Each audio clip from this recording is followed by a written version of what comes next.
practice. Practice is something that is serious in the modern days because swords are dangerous and you need it to be completely safe. And depending on which material you will cut, if it's omote or bamboo or paper or plastic bottle, you will need to have something that pretty much suits the correct way for respecting your body and avoiding any injuries with your joints.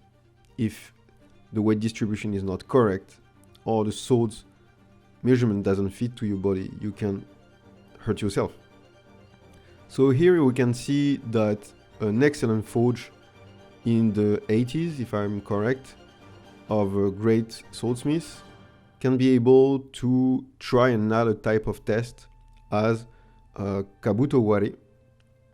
It's cutting a helmet.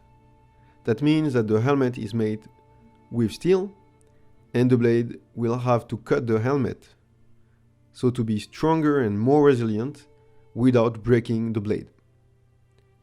So this is a kind of test that is really interesting because it reveals how great is the blade forge,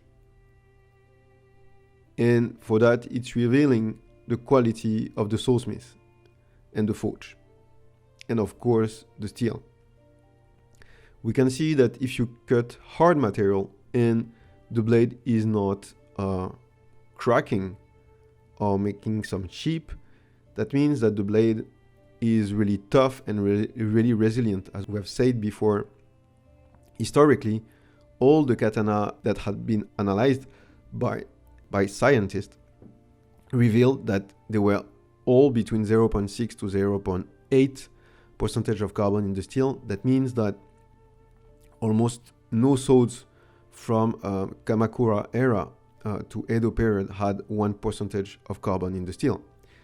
And it makes sense if you want to cut some steel, for example, or you want to not break your sword on an armor or on a kabuto, you need to have a sword that is around 0.6 to 0.8 of percentage of carbon.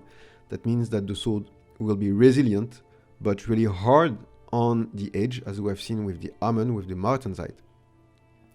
So technically, it will be a sword with kawagane on a mono steel block, like a Maru that has been revealed as excellent, maybe the best swords ever by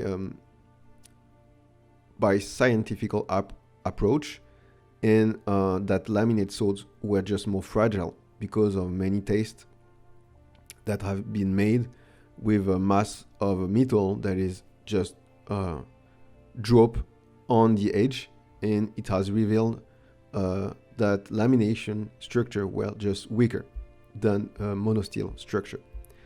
So we can see that kabuto can be another approach of a high craft art analyze of the swordsmith and analyze of the practitioner.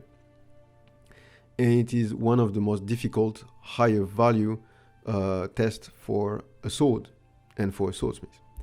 So now we can think practical about the sword and about the tamahagane.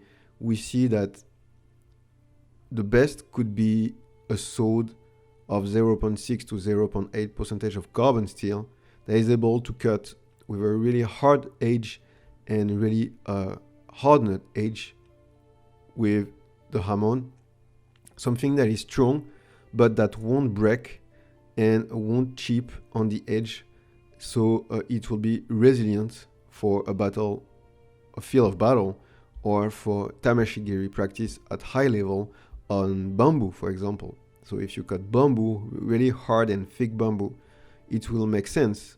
I've already talked about that, but if you cut some bamboo, thick bamboo and large bamboo with a 1095 modern carbon steel with a weak structure like Inariku Kareru, you will have problem. The blade will break and chip, and it happened to me many times, even with correct posture and blade alignment.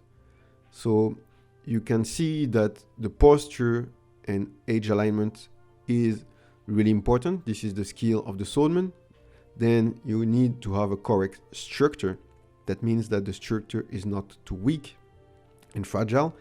And you need to have something that is really well forged with really correct raw material.